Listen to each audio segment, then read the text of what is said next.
اعوذ باللہ من الشیطان الرجیم بسم اللہ الرحمن الرحیم الحمد للہ رب العالمین والصلاة والسلام علی اشرف الانبیاء والمرسلین وآلہ الطیبین الطاہرین اعوذ باللہ من الشیطان الرجیم وبشرناہ باسحاق نبیا من الصالحین۔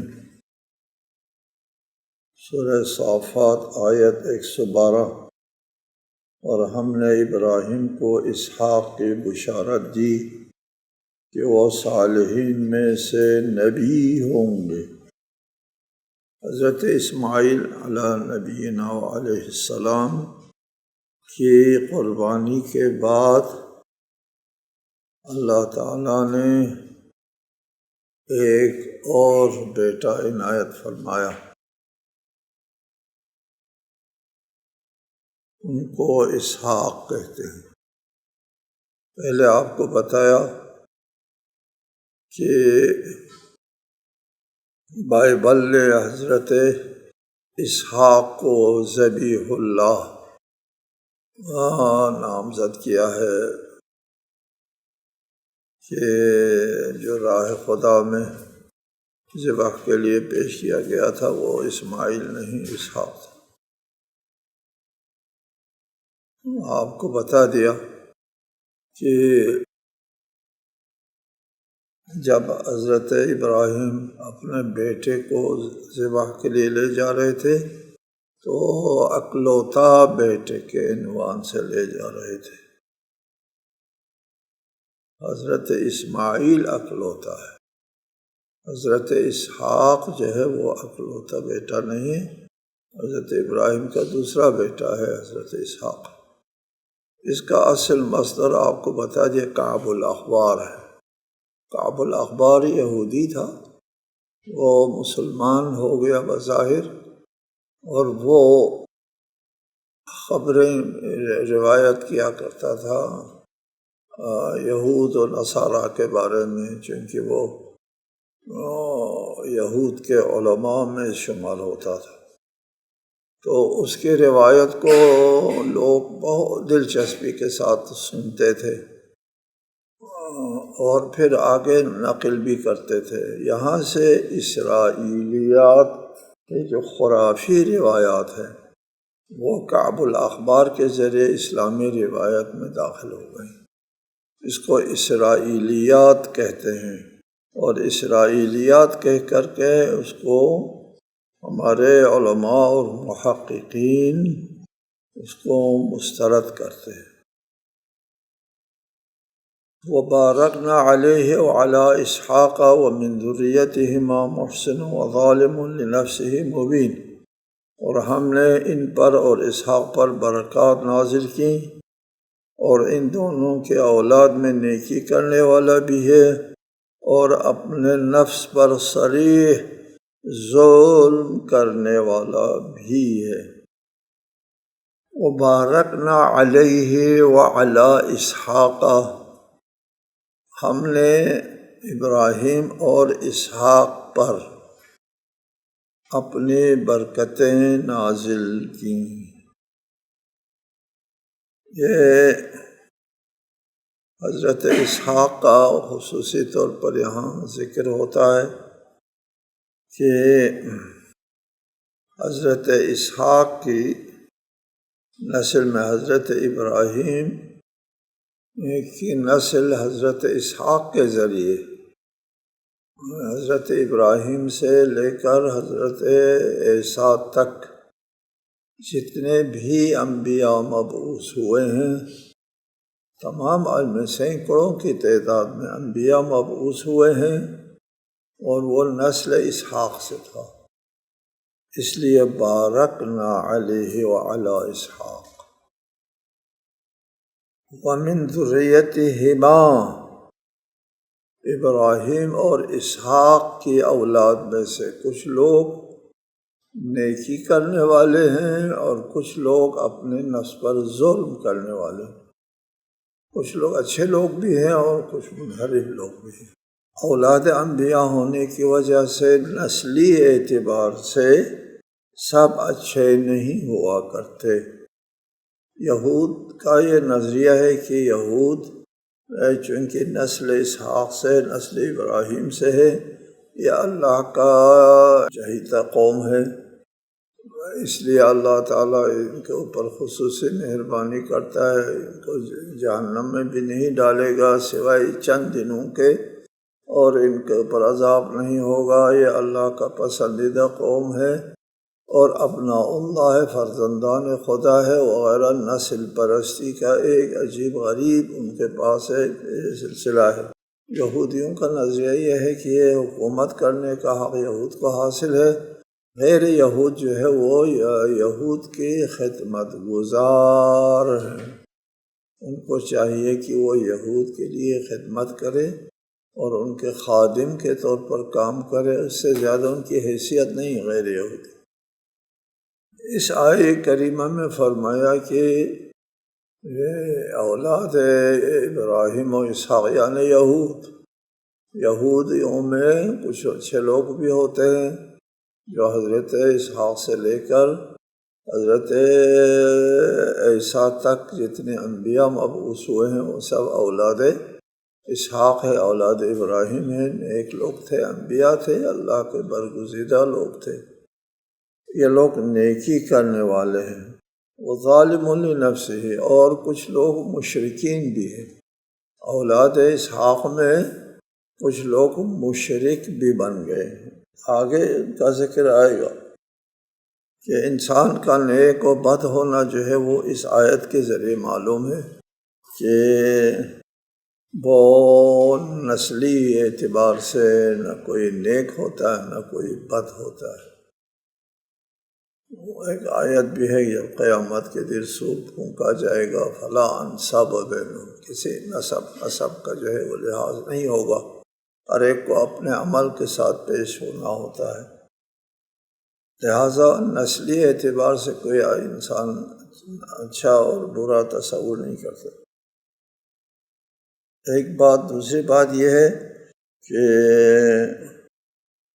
یہ رہبری اور قیادت کا جو سلسلہ نسل ابراہیم میں رکھا گیا ہے وہ اس قربانی اور ایثار کی وجہ سے، قربانی اور ایثار کی وجہ سے رہبری اور انسانوں کی قیادت کا سلسلہ نسل ابراہیم میں رکھا ہے۔ حضرت ابراہیم کے بعد جتنے انبیاء مبعوث ہوئے ہیں سب کے سب نسل ابراہیم سے، خواہ وہ نسل اسحاق سے ہوں یا نسل اسماعیل سے۔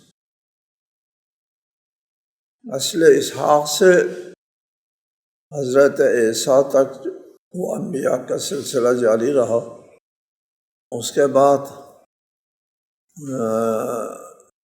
اس نسل نے یعنی یہود نے خیانت کی، بت پرستی کی، اور ان کی اس خیانت کی وجہ سے یہ قیادت کا سلسلہ نسل اسحاق سے منتقل ہو گیا اور نسل اسماعیل میں آ گیا، قیامت تک یہ سلسلہ نسل اسماعیل میں رہے گا۔ یہ بات اپنی جگہ ایک حقیقت ہے اور قابل توجہ ہے کہ حضرت ابراہیم سے لے کر حضرت عیسیٰ تک نسل اسحاق میں رہبری رہی، انبیاء اسی کی نسل سے مبعوث ہوئے، اور حضرت عیسیٰ کے بعد سے قیامت تک رہبری کا یہ سلسلہ نسل اسماعیل میں ہوگا اور ہے۔ چنانچہ رسالۃ مآب صلی اللہ علیہ وآلہ وسلم نسل اسماعیل میں سے ہے، اسماعیل کی اولاد ہے، یہ سب کے لیے واضح ہے، بنی ہاشم جو ہے وہ حضرت اسماعیل یہ اولاد ہے۔ وَلَقَدْ مَنَنَّا عَلَىٰ مُوسَىٰ وَهَارُونَ، اور ہم نے موسیٰ اور ہارون پر احسان کیا۔ موسیٰ اور ہارون پر ہم نے احسان کیا۔ وہ کیا احسان ہے؟ کوئی تقریباً 7-8 احسانات کا ذکر ہوتا ہے آگے۔ پہلا احسان یہ تھا وَنَجَّيْنَاهُمَا وَقَوْمَهُمَا مِنَ الْكَرْبِ الْعَظِيمِ، ہم نے ان دونوں کو اور ان دونوں کی قوم کو، قوم موسیٰ و ہارون کو، اور ان دونوں کو اور ان دونوں کی قوم کو عظیم مصیبت سے ہم نے نجات دی۔ یہ پہلا احسان ہے۔ عظیم مصیبت کیا تھی؟ عظیم مصیبت یہ تھی کہ مصر میں حضرت یوسف وہاں منتقل ہو گئے۔ حضرت یوسف نے حضرت یعقوب کو بھی وہاں بلایا اور اولاد یعقوب مصر میں بس گئے اور ان کی نسل جو ہے وہ پھیل گئی مصر میں۔ اور مصر کے معاشرے میں نسل اسحاق، نسل یعقوب یعنی بنی اسرائیلی جو ہے وہ ایک نچلی ذات شمار ہوتے تھے، نچلی ذات، اچھوت قسم کے۔ اور یہ فراعنہ جو ہوتے ہیں وہ لوگ جو ہے وہ اونچی ذات شمار ہوتے تھے۔ چنانچہ وہ ان کو قبطی کہتے ہیں، قبطی اونچی ذات، اور بنی اسرائیل جو ہے، حضرت اسحاق کا دوسرا نام اسرائیل ہے، بنی اسرائیل یعنی بنی اسحاق، یہ نچلی ذات۔ یہ نچلی ذات جو ہے وہ کیا ہوتا تھا، مصر میں کام کاج کے لیے، خدمت گزاری کے لیے وہ استعمال کرتے تھے۔ نہایت اذیت میں ہوتے تھے، بہت ذلیل اور خوار ہو کر کے وہ مصر میں زندگی کرتے تھے۔ آخر میں واقعہ پیش آیا، وہ معلوم ہے سب کے لیے، اس پر بچوں کو قتل کیا کرتے تھے اور بچیوں کو زندہ چھوڑتے تھے، اور بچوں کو اس لیے قتل کرتے تھے کہ کسی نجومی نے کہہ دیا کہ بنی اسرائیل میں سے ایک بچہ پیدا ہو رہا ہے، وہ تم کو شکست دے گا، تمہاری سلطنت اس کے ہاتھ ختم ہو جائے گی۔ اس پر سارے بچوں کو قتل کیا، اور بچیوں کو زندہ رکھتے تھے اور ان سے خدمت کا کام لیتے تھے، بچیوں سے گھروں میں کام کاج کرنا، جھاڑو دینا، کیا کرنا وغیرہ۔ یہ کرب العظیم تھا۔ اور حضرت موسیٰ جب مبعوث ہوئے تو فرعون سے یہ مطالبہ تھا کہ ہم کو اپنے وطن واپس جانے دو۔ وہ نہیں جانے دیتا تھا فرعون، کام کاج سارا اسی سے لیتے تھے، اور نوکر کے طور پر جو ہے وہ بنی اسرائیل جو ہے وہ نوکر تھے، کام کاج سارا اسی سے لیتے تھے، اس لیے ان کو جانے نہیں دیتے تھے۔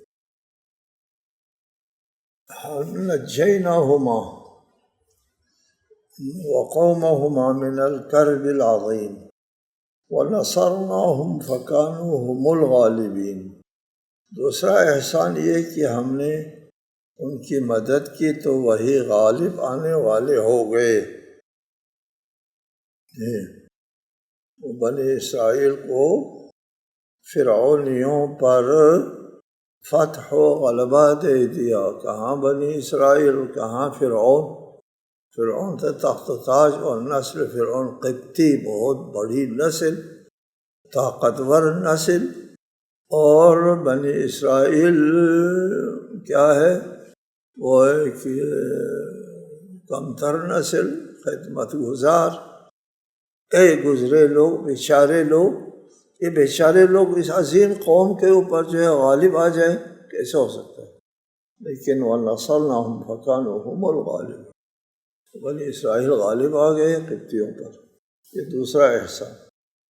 وَآتَيْنَاهُمَا الْكِتَابَ الْمُسْتَبِينَ، اور ہم نے ان دونوں کو روشن کتاب دی۔ یہ تیسرا احسان، روشن کتاب یعنی تو تورات جیسے عظیم کتاب ہم نے ان دونوں کو دی، اس میں بہت کچھ اللہ تعالیٰ کی طرف سے۔ وَهَدَيْنَاهُمَا الصِّرَاطَ الْمُسْتَقِيمَ، چوتھا احسان یہ ہوا کہ ان دونوں کو ہم نے سیدھا راستہ دکھایا۔ جی، سیدھا راستہ دکھایا، دشمن کے مقابلہ کرنے کا کیا سیدھا راستہ ہے وہ دکھا دیا۔ ہماری رہنمائی کی وجہ سے یہ دونوں جو ہے وہ عزت کے ساتھ کامیاب اور فاتح رہے۔ وَتَرَكْنَا عَلَيْهِمَا فِي الْآخِرِينَ، پانچواں احسان یہ ہے کہ ان کا ہم نے آنے والوں میں ان دونوں کے لیے ذکر جمیل باقی رکھا۔ اس وقت فرعونیت جو ہے وہ دشنام ہے، اور اگر کوئی ظلم کرتا ہے تو اس کو فرعون کہتے ہیں، اور حضرت موسیٰ اور ہارون کے نیک نامی جو ہے ساری کائنات میں اس وقت موجود ہے۔ سلام علی موسیٰ و ہارون۔ اور ان تمام باتوں کی وجہ سے چھٹا احسان یہ ہے کہ ان دونوں پر اللہ تعالیٰ کی طرف سے سلام و محبت، اور آنے والی تمام نسلوں کی طرف سے تا قیامت سلام اور محبت کا سلسلہ جاری رکھا۔ سلام علی موسیٰ و ہارون انہما من عبادنا المؤمنین، یہ دونوں ہمارے مومن بندوں میں سے ہے۔ پہلے بھی بتا دیا، سارا سلسلہ ایمان کے ساتھ۔ ایمان جتنا پختہ ہوگا اتنا ہی اللہ تعالیٰ کے انسان نزدیک ہوتا ہے۔ ایمان جتنا پختہ ہوگا اتنا ہی انسان قوی و مضبوط ہوتا ہے۔ ایمان جتنا پختہ ہوگا اتنا ہی دنیا اور آخرت کی سعادتیں حاصل کرتا ہے۔ سارا سلسلہ دار و مدار ایمان کے اوپر ہے۔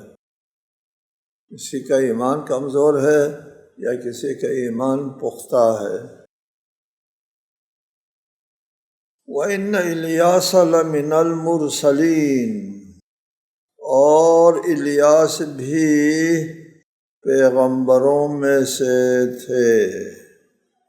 حضرت الیاس انبیاء بنی اسرائیل میں سے تھے، اور حضرت سلیمان کے بعد مبعوث ہوئے۔ حضرت الیاس، ان کے بارے میں یہ ہے کہ جب بنی اسرائیل میں بت پرستی عام ہونا شروع ہو گئی تو حضرت الیاس کو اللہ تعالیٰ نے مبعوث کیا، اور ان کی اس بت پرستی کے خلاف حضرت الیاس نے قیام کیا۔ حضرت سلیمان کے بعد بنی اسرائیل کی سلطنت دو حصوں میں بٹ گئی تھی، جیسا کہ ہوتا ہے اولاد میں پارٹیاں بن جاتی ہیں۔ ایک حصے پر آل داؤد قابض تھے جو یہودی ریاست کے نام سے موسوم تھے، اس کو یہودی کہتے تھے، ریاست یہودی، اور دوسرے حصے کو اسرائیلی ریاست کا نام دیا گیا۔ اس کے بادشاہ نے لبنان کے بادشاہ کی لڑکی سے شادی کر لی۔ جو اسرائیلی ریاست کا سربراہ تھا، نسل ابراہیمی بنی اسرائیلی تھا، اس نے شادی کی لبنان کے بادشاہ کی لڑکی کے ساتھ جو مشرکہ تھی، بعد میں خود بھی مشرک ہو گیا، جس سے بت پرستی کو تقویت ملی۔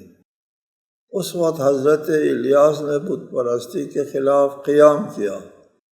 بادشاہ سے جانی خطرہ لاحق ہوا تو حضرت الیاس نے ہجرت اختیار کی۔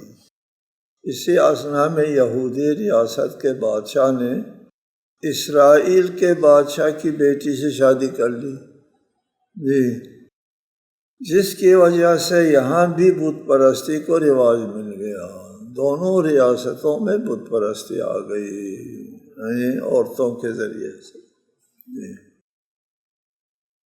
حضرت الیاس نے یہاں بھی اس بت پرستی کے خلاف آواز اٹھائی، اور حضرت الیاس نے فرمایا اذ قال لقومہ الا تتقون، جب انہوں نے اپنے قوم سے کہا کیا تم اپنا بچاؤ نہیں کرتے، بچتے نہیں ہو، ہلاکت میں جا رہے ہو، بت پرستی کر رہے ہو۔ اتدعون بعلا وتذرون احسن الخالقین، کیا تم بعل کو پکارتے ہو اور بہترین خلق کرنے والے احسن الخالقین کو چھوڑتے ہو؟ اللہ تعالیٰ جو احسن الخالقین ہے اس کو چھوڑ کر بعل کو پوچھتے ہو۔ بعل ایک بت کا نام جی، جو اس سائڈ پہ لبنان اور فلسطین وغیرہ کے علاقوں میں بعل پرستی عام تھی۔ بعل پرستی جو ہے وہ اس علاقے میں عام تھی۔ بعل کا لغوی معنی تو بلندی کو کہتے ہیں، بعل بلند، لیکن اس درخت کو بھی کہتے ہیں جو بہت اونچا درخت ہو، اس کو بھی بعل کہتے ہیں، یعنی وہ اپنی جڑوں سے پانی حاصل کرتا ہے۔ اور زکوٰۃ کے باب میں آپ نے پڑھا ہے کہ اذا كانت سیحا او بعلا العشر، اگر نہر سے پانی پلایا جاتا ہے یا جڑوں سے پانی ملتا ہے درخت کو، بعل کا ہے۔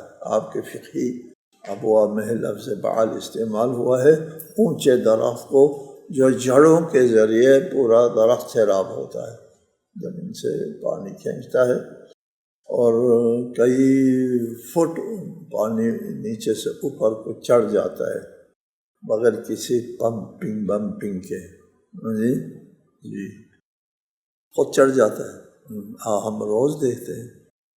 اور پتوں کے ذریعے یہ پانی جو ہے درختوں کے جڑوں سے پانی اوپر درخت کے اوپر چڑھتا ہے، اور یہ پتے بھی سرسبز ہوتے ہیں نا جی، اس میں پانی ہوتا ہے پتوں میں، اس پتوں کے میں جو پانی آتا ہے اس کے بعد پانی کا بخار جو ہے وہ پتوں سے فضا میں چلے جاتے ہیں، درخت کے پتوں سے فضا میں بخار میں چلے جاتے ہیں، اور فضا معطر ہوتا ہے درختوں کی وجہ سے، بارش بھی زیادہ آتی ہے، اس لیے کہ زمین کے اندر جو پانی ہے وہ درخت اور درخت پتے کے ذریعے فضا میں جو ہے وہ بخار کی شکل اختیار کر کے چلے جاتے ہیں۔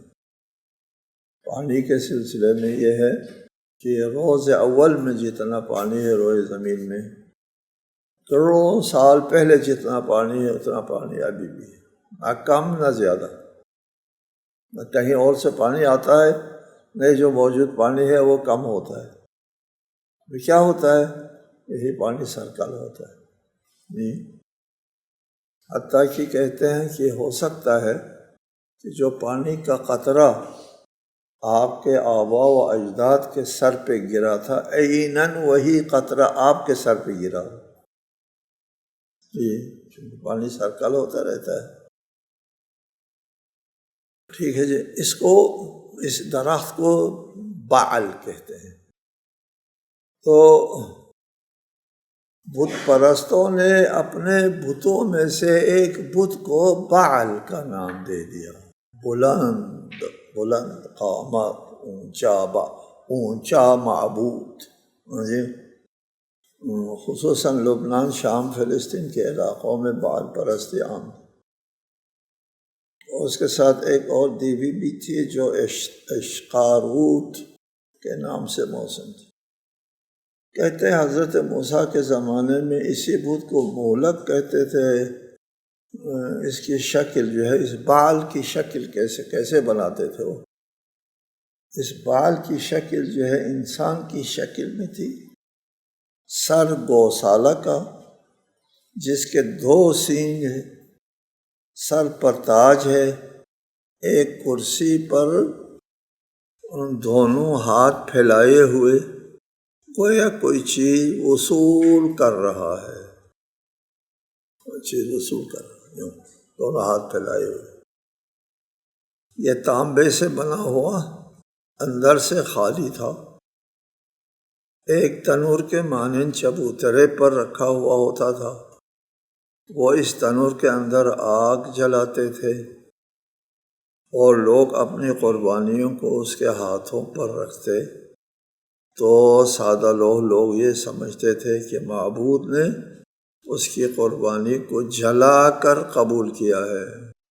نیچے بٹھے میں آگ جلائی تھی، وہ آگ جو ہے وہ ان کے اندر سے خالی تھا، تو ان کے ہاتھوں تک پہنچ جاتے اور پھر وہ چیز جل جاتی۔ ظاہر ہے جب آگ لگائی تو جل جاتی ہے، تو جلنے کو قربانی کی قبولیت جو ہے وہ تصور کر کے بہت خوش ہوتے تھے، میری قربانی قبول ہو گئی اور معبود کے ہاتھوں میں وہ جل گیا۔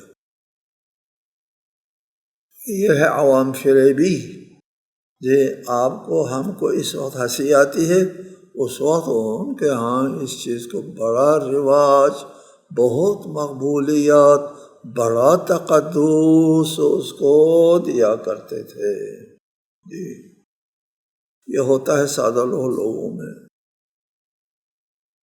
چنانچہ اس وقت بھی پیرس کے عجائب گھر میں بعل کی ایک مورتی موجود ہے، اس وقت بھی، جو پتھر سے تراشی ہوئی ہے، انسان کی شکل میں ہے، سر پر ایک خود ہے، خود کہتے ہیں جس کو بچانے کے لیے پہنتے ہیں، جس کے 2 سینگ ہیں، اس کے ہاتھ میں ایک گھنٹی ہے۔ شاید بعض قوموں کے نزدیک بعل کی یہ شکل ہوگی۔ بہرحال یہ ایک تفسیر ہے التنویر والتحریر، اس میں یہ بات نقل ہے۔ حضرت الیاس کی آمد کی خبر تو پہلے ہی بائبل نے دے رکھی تھی، مگر بنی اسرائیل نے انہیں نہیں پہچانا اور اذیت پہنچائی۔ قبول نہیں کرتے ہیں نا، عموماً آنے والے انبیاء کو قبول نہیں کرتے، اپنی بتوں کو مقدم سمجھتے ہیں، اپنے جو آباء و اجداد کے رسم و رواج ہے رسوم کو تقدس دیتے ہیں۔ اس کے خلاف جو بھی آواز اٹھائیں یہ اس کے جانی دشمن ہوا کرتے ہیں۔ یہی ہوا کہ وہ بعل پرستی عام تھی، اور بعل کے خلاف حضرت الیاس نے جب آواز اٹھائی تو لوگ حضرت الیاس کے دشمن ہو گئے۔ باقی انشاءاللہ آئندہ۔ السلام علیکم ورحمۃ اللہ وبرکاتہ۔